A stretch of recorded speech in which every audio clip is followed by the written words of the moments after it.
प्रयागराज के गंगा में अब तक की सबसे बड़ी मछली देखी गई। जी हाँ दोस्तों, आगे दिखाते हैं इसका कैसे रेस्क्यू किया गया है, तो बने रहिए हमारे वीडियो में। तो let's see what happened here.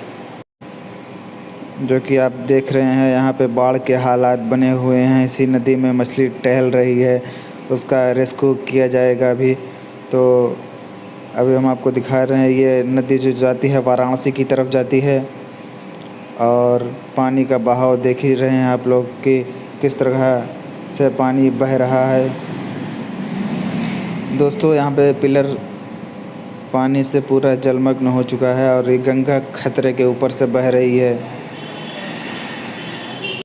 कहते हैं ना, वो जवानी ही किस काम की जो पानी ना छोड़े। तो आज हम लोग आ चुके हैं प्रयागराज के नैनी के पुल पे।